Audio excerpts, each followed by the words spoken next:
Merhaba. Nasılsın? Hoş bulduk. Ulaştırma ve Altyapı Bakanımız Sayın Abdülkadir Uraroğlu tören alanına teşrif etmişlerdir. Kendilerine hoş geldiniz diyor ve kıymetli misafirlerimizi yerlerini almaya davet ediyoruz efendim. Biraz daha geniş alıyoruz arkadaşlar.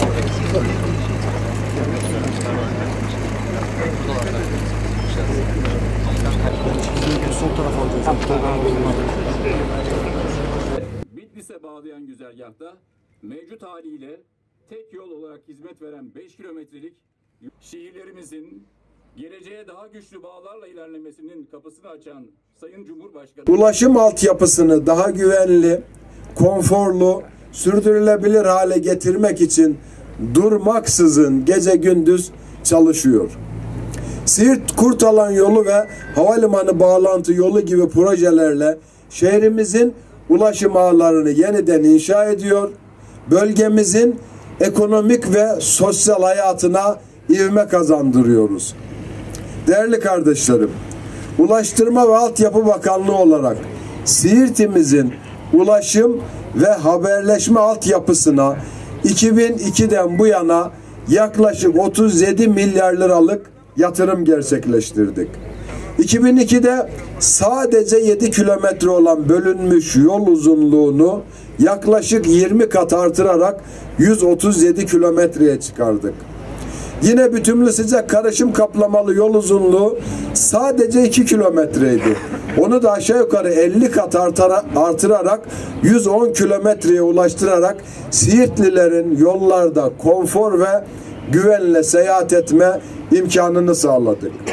186 kilometre tek platformu yolunda iyileştirme çalışmalarını gerçekleştirdik. Bugün açılışını gerçekleştirdiğimiz Siirt-Kurtalan yolu ve havalimanı bağlantı yolu Siirt'imizin ulaşım altyapısında önemli bir dönüm noktası teşkil etmektedir. 21,2 kilometre uzunluğundaki bu proje Ilısu Barajı'nın su tutmasıyla etkilenen Resyat-Baysal varyantını ve 3 kilometre uzunluğundaki havalimanı bağlantısı yolunu kapsamaktadır. Bütünlü sıcak karışım kaplamalı bölünmüş yol standardında bu güzergah Reşat Baysal Köprülü Kavşağı ve 8 adet hemzemin kavşak ile de donatılmıştır. Bu projeyle Siirt-Kurtalan arasındaki tek yolu bölünmüş yola dönüştürmüş olduk. Bu vesileyle trafik kazalarındaki riski artırdık, konforu sağlamış olduk. Satı kaplamalı yolları bütünlü sıcak karışım kaplamayla yenileyerek Siirt-Batman aksındaki seyahat konforunu, trafik güvenliğini bahsettiğim gibi tesis etmiş olduk. Çevreye zarar veren karbon salınımını 2541 ton azaltarak doğanın korunmasına da katkıda bulunuyoruz. Bu yol Siirt'in ticaret ve turizm potansiyelini daha da büyütecek, bölgenin ekonomik kalkınmasına güçlü bir katkı sağlayacaktır.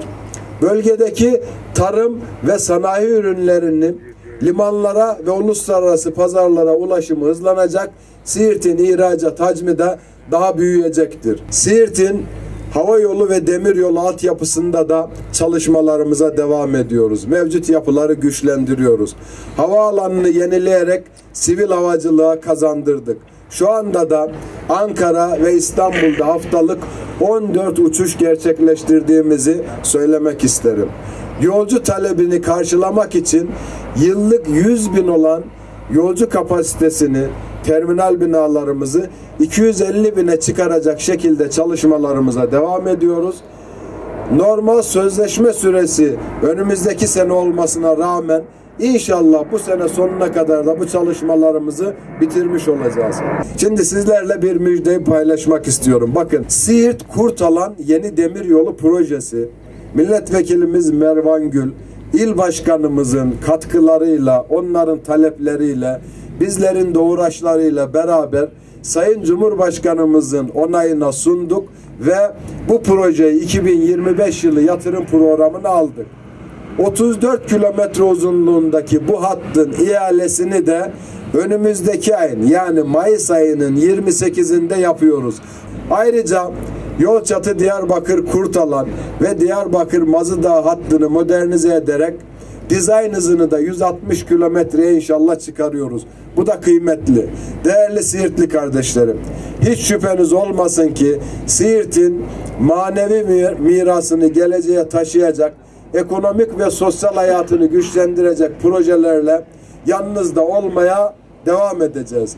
Hizmetleri yaparken birazcık gecikmiş olabiliriz ama orada da onu bitiririz. Burayı da bitirdik. Allah Teala nice böyle güzel hizmetleri bitirmeyi ve sizlerle beraber açmayı bizlere nasip etsin inşallah. Ya Allah, Bismillah.